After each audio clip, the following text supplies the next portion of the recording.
सर्वम् इति मे निश्चिता मतिः। श्री राम ने हनुमान जी की प्रशंसनीय सेवा और शरणागति से प्रसन्न होकर पूछा, हनुमान, तुम मुझे किस रूप से देखते हो? तब हनुमान जी ने उत्तर दिया, देह दृष्टि से मैं आपका दास हूं, जीव दृष्टि से मैं आपका अंश, आत्म दृष्टि से मैं आप ही हूं। यह मेरा दृढ़ निश्चय है।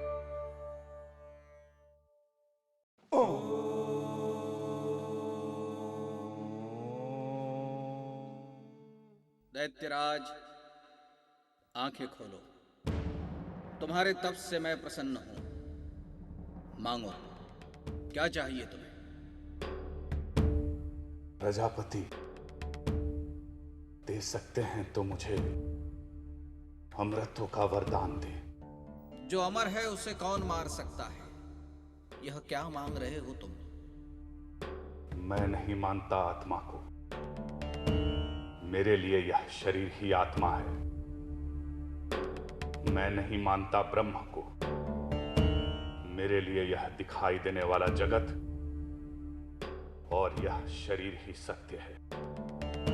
इसलिए दे सकते हैं तो ये वर दें कि मुझे न कोई मनुष्य मार सके, न पशु, न कोई अस्त्र, न कोई शस्त्र, न धरती पर, न आकाश में, न दिन में, न रात में, न घर के भीतर, न घर के बाहर।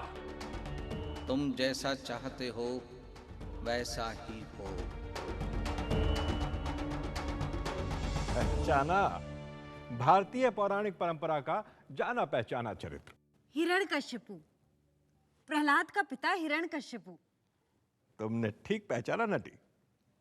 पिता ब्रह्म की सत्ता को ना मानने वाला, पुत्र केवल ब्रह्म के ही अस्तित्व को मानने वाला, दोनों एक दूसरे के विपरीत। ये कैसे संभव हुआ सूत्रधार? बात उन दिनों की है जब देवों और दैत्यों में युद्ध चल रहा था। विष्णु ने असुरों के राजा हिरण्यकशिपु के भाई हिरण्याक्ष का वध कर डाला। अपने भाई की मृत्यु से तिलमिलाए हिरण्यकशिपु ने विष्णु के समर्थकों को ढूंढ ढूंढ कर मारने का आदेश दिया। असुरों ने चारों ओर उपद्रव मचा दिया। देवता फिर दानवों से भिड़ गए। दानव विष्णु की शक्ति का सामना न कर सके। तब हिरण्यकशिपु ने विष्णु जैसा शक्तिशाली बनने के लिए मंदराचल पर्वत पर प्रजापति की घोर तपस्या शुरू की। देवताओं ने मौका देख असुरों पर धावा बोल दिया, असुरों के नगर तहस नहस कर दिए। और देवराज इंद्र हिरण्यकशिपु की पत्नी को ले देवलोक की ओर चल दिए कि देवताओं के वंदनीय देवर्षि नारद ने उन्हें रोका। यह तुम क्या कर रहे हो इंद्र? यह हिरण्यकश्यप की पत्नी है देवर्षि। यह स्त्री है, शक्ति है, जननी है, अवध्य है। देवर्षि, मैं इसका वध नहीं करूंगा, पर यह गर्भवती है। इसके गर्भ में पल रहे हिरण्यकश्यप के बीज को नष्ट कर मैं इसे छोड़ दूंगा। उस बीज का क्या दोष इंद्र, जो भविष्य में जन्म लेगा? मैं असुरों के वंश को ही समाप्त कर देना चाहता हूं। जन्म से कोई असुर नहीं होता इंद्र। देवताओं की इसी नीति के चलते असुरों की वंश वृद्धि हुई है देवर्षि। इंद्र, यदि तुम भी असुरों की तरह वंश, रंग, रूप, विचार, मत के नाम पर लोगों का संहार करोगे तो यह हिंसा कैसे रुकेगी? दंड उसे क्यों जिसने कोई अपराध नहीं किया? पति के अपराध के जिम्मेदार पत्नी क्यों? मैं देख रहा हूं इंद्र, पवित्र कयादु के गर्भ से एक महान आत्मा का जन्म होगा। वो अवध्य है क्योंकि स्वयं ईश्वर ही उसकी रक्षा कर रहे हैं। जो कोई उसकी हत्या का प्रयास करेगा वो स्वयं मारा जाएगा। बिटिया, तुम निर्भय हो। यदि देवता तुम्हारी रक्षा न कर पाए तो हम ऋषि ये जिम्मेदारी उठाएंगे।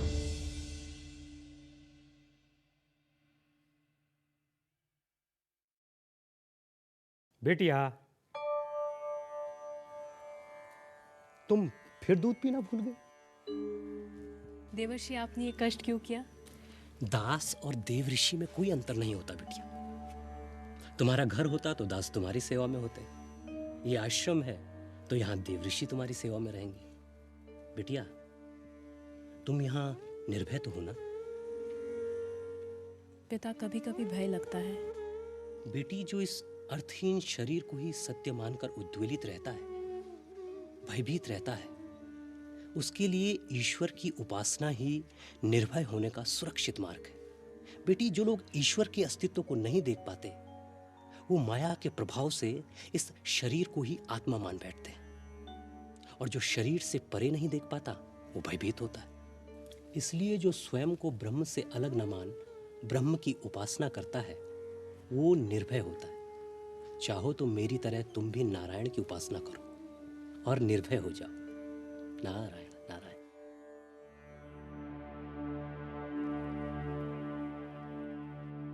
तुम्हारा स्वागत है हिरण्यकश्यप।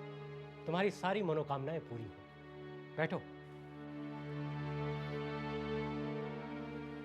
मेरी पत्नी की रक्षा करने के लिए मैं आपका ऋणी हूं देवर्षि। यदि आप देवताओं के हितैषी न होते तो दैत्य कुल के आचार्य होते। मेरे लिए सभी बराबर है। जो पृथ्वी, आकाश, वायु, अग्नि, ग्रह, नक्षत्रों, प्राणियों, पेड़ पौधों, नदियों, समुद्रों और इस सृष्टि के कण कण को ईश्वर मानकर उसकी उपासना करते हैं, उनके लिए यहाँ कोई भेद नहीं है। यहाँ सिर्फ ब्रह्म है। यहाँ सिर्फ मैं हूं देवर्षि। तुम्हारी शक्ति आ गई। प्रजापति से वर पा हिरण्यकश्यपु अपने भाई की मृत्यु को याद कर देवताओं से द्वेष करने लगा। ऐश्वर्य के मद में चूर हो वह शास्त्रों की मर्यादा का उल्लंघन करने लगा। दूसरी ओर 4 भाइयों में सबसे छोटे प्रहलाद दूसरे दैत्य कुमारों के साथ शुक्राचार्य के पुत्र षंड और अमर्क से राजनीति और अर्थनीति का पाठ पढ़ रहे थे। ऐसी राजनीति व अर्थनीति जिसमें अपने और पराये का झूठा आग्रह था। हर एक दिन हिरण्यकश्यपु ने अपने पुत्र प्रहलाद को अपने पास बुलाया। अच्छा पुत्र, ये बताओ, तुम्हें राजनीति में क्या अच्छा नहीं लगता? भेद, अपने पराये का भेद, मैं और मेरा का झूठा आग्रह, इसी के कारण जीव हमेशा उद्विग्न रहता है। तो उसे क्या करना चाहिए? भेद से बचने के लिए उसे भगवान श्री हरि के शरण में चला जाना चाहिए।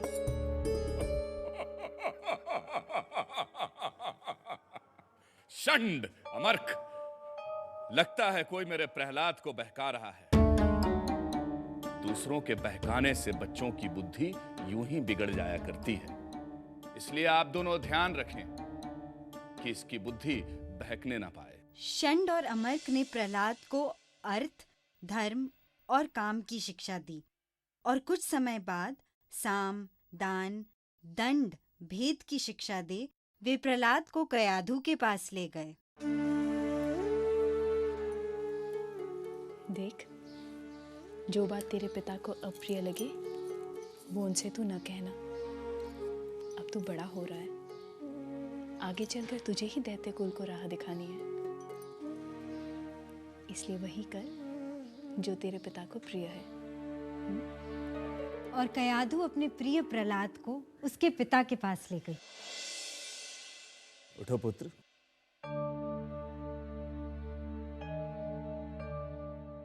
इतने दिनों में जो तुमने शिक्षा ग्रहण की है, उसमें तुम्हें कौन सी बात अच्छी लगी? इतने वर्षों में मैंने यह जाना है पिता कि ईश्वर की उपासना ही उत्तम अध्ययन है। ईश्वर ही जगत के कर्ता, हर्ता और संचालक भी हैं। मूर्खों, ये तुमने कैसे शिक्षा दी है मेरे पुत्र को? दैत्यराज, यह तो इसकी स्वाभाविक बुद्धि है। क्यों रे? कौन सिखा रहा है तुझे ये सब? पिता, संसार के लोग तो पिसे हुए को पीस रहे हैं। जो इंद्रियों के वश में होने के कारण नित्य भोग रहे विषयों के पीछे ही भाग रहे हैं, जिनके लिए शरीर का सुख ही उद्देश्य है। ऐसे जीवों को कौन समझाए कि उनका स्वार्थ और परमार्थ ईश्वर ही है। उसी की प्राप्ति से सारे पुरुषार्थों की प्राप्ति है। जिसने तेरे चाचा को मार डाला तू उसी की उपासना करता है। जिस प्रकार तपस्वी की भोग के लिए लालची इंद्रियां उसका अनिष्ट करती हैं, उसी प्रकार ये मेरा पुत्र मेरा हित करने वाला है। दैत्यो, ले जाओ इसे यहां से और इसे किसी भी उपाय से मार डालो।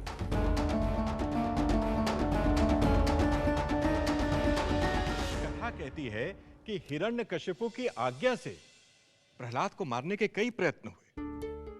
उसे हाथियों के सामने फेंका गया, सांपों से डसवाने के प्रयत्न हुए, ऊंचाई से फेंका गया, विष पिलाया गया, पर सारे प्रयत्न असफल। थक हार कर फिर एक बार षंड और अमर की सलाह पर शुक्राचार्य के लौटने तक प्रहलाद को गुरुगृह में ही रखने का निर्णय हुआ। इंद्रियों के द्वारा जीव जो सुख भोगता है, वह चाहे जिस योनि में हो, उसे वह सुख कर्मवश मिलता ही है।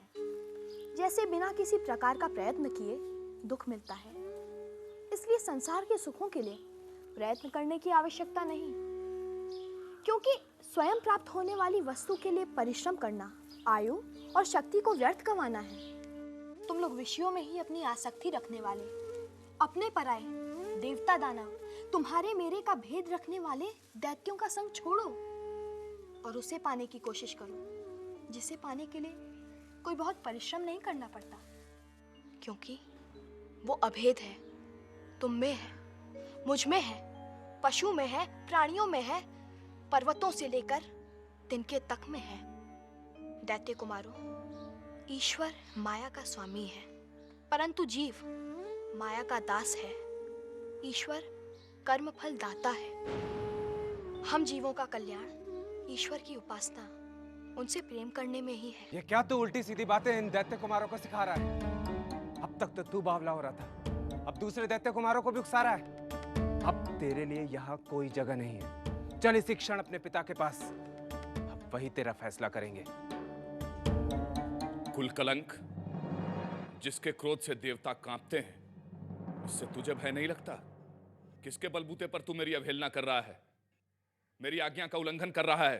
वह जो मेरा बल है, वह जो आपका भी बल है, वह जो हर जीव का बल है, वह जो इंद्रिय बल है, मनोबल है, देह बल है, वह जो रचनाकार, पालक और संहारक है, वह जो तीनों गुणों का स्वामी है। कौन है वह? वह जो जगत का स्वामी है। रे मंद बुद्धि, तेरे बहकने की भी अब हद हो गई है। अब आगे मेरे सिवा कौन है यहाँ जगत का स्वामी? पिता, आप अपना ये असुर भाव छोड़ दीजिए और अपने मन को सबके प्रति समान बनाइए। इस जगत में अपने वश में ना रहने वाले मन के अलावा दूसरा शत्रु नहीं, जो यह मान लेते हैं कि उन्होंने 10 दिशाएं जीत ली है, पर जिन्होंने अपने मन और इंद्रियों रूपी डाकुओं को ही नहीं जीता, उनसे बड़ा मूर्ख कौन है? जो मरना चाहते हैं वही ऐसी बेसिर पैर की बातें किया करते हैं। बता, कहाँ है तेरा जगत का स्वामी? वह सर्वत्र है पिता। क्या कहा? वह सर्वत्र है। वह सर्वत्र है तो इस खंभे में दिखाई क्यों नहीं देता? मुझे वह इस खंभे में भी दिखाई देता है पिता। क्यों इतनी बड़ी बड़ी डींगे हाँक रहा है? अभी इसी समय मैं तेरा सिर थड़ से अलग किए देता हूँ। देखता हूँ वह तेरा सर्वस्व हरि कैसे तेरी रक्षा करता है। कहाँ है वो? कहाँ?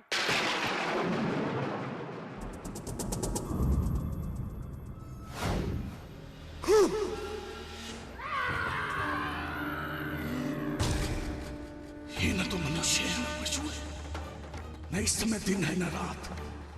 हो न हो महामायावी विष्णु ने ही मुझे मारने के लिए ढूंढ रचा है।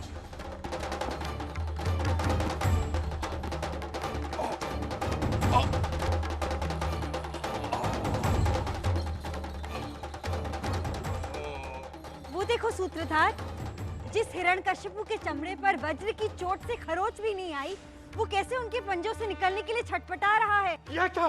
भगवान उसे सभा के दरवाजे पर ले आए और अपने जांघों पर गिरा लिया और खेल खेल में अपने नखों से उसे इसी प्रकार फाड़ डाला जैसे गरुड़ महाविष्ट सांप को चीर डालते हैं।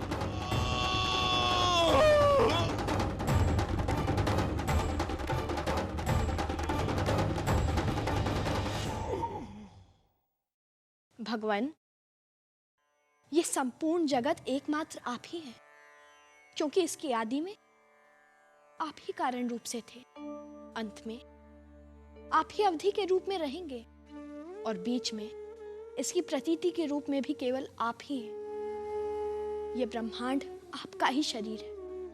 सूत्रधार, ये प्रहलाद ऐसा क्यों कह रहा है कि ये संपूर्ण जगत और ये ब्रह्मांड आप ही हैं?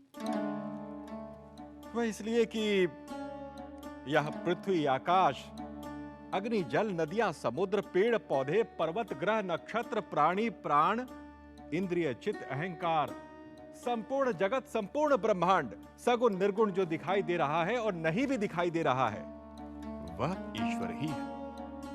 यही ईश्वर का रूप है। ईश्वर ही यह संसार है।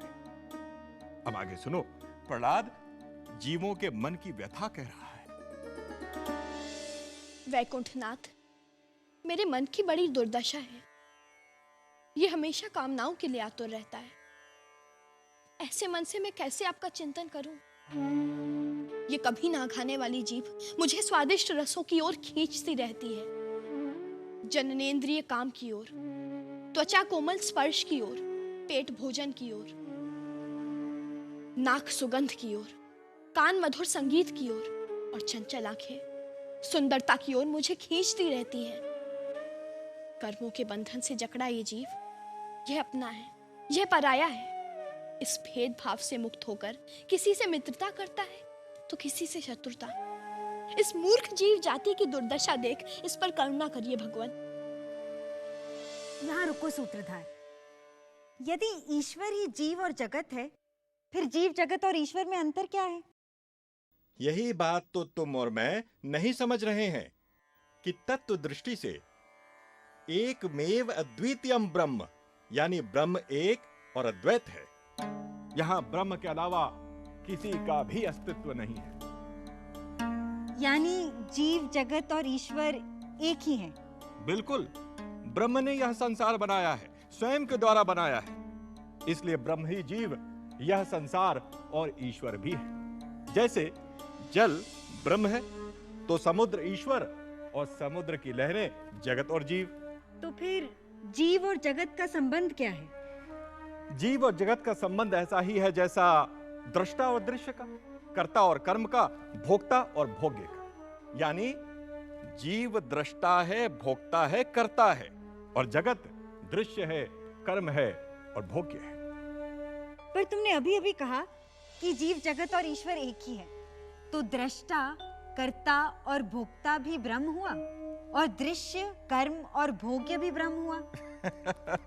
तो फिर तू कौन है और मैं कौन हूं? तेरा क्या है और मेरा क्या है?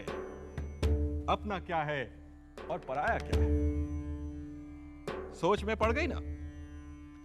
जैसे ही जीव अज्ञानतावश स्वयं को जगत और ईश्वर से अलग मान लेता है, वह हर वस्तु में भेद देखने लगता है। जीव जीव में भेद, जीव जगत में भेद, जीव और ईश्वर में भेद। यही है हिरण्यकश्यपु और प्रहलाद की कथा का मर्म। यहां हिरण्यकश्यपु है जो स्वयं को ईश्वर कहता है, ज्ञान के वश में नहीं, अहंकार के वश देवता दानवों में, जीव जीव में भेद करता है। हिरण्यकश्यपु और प्रहलाद दो दृष्टिकोण हैं।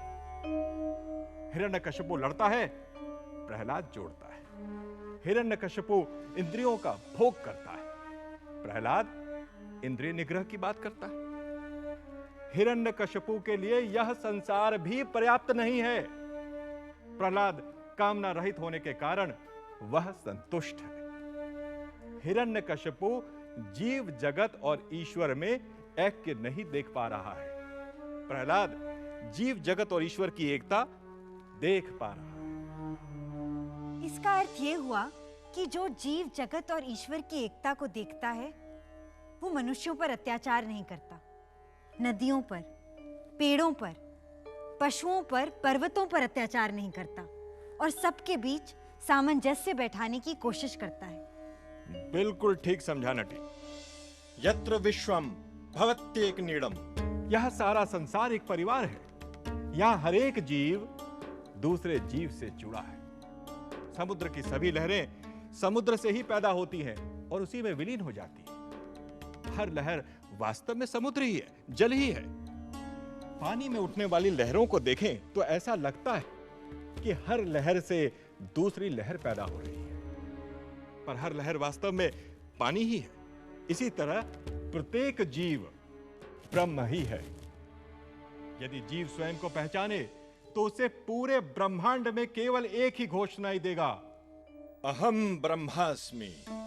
जो यह जान लेता है वह जीव जीव से स्पर्धा, जीव जीव से ईर्ष्या और संसार को जीतने की इच्छा से परे हो जाता है। यच्च किंचित् जगत् सर्वं दृश्यते श्रूयतेऽपि वा अन्तर्बहिश्च तत्सर्वं व्याप्य नारायणः स्थितः। यह जो कुछ इस जगत में दिखाई और सुनाई देता है उस सब के भीतर और बाहर व्याप्त नारायण ही है।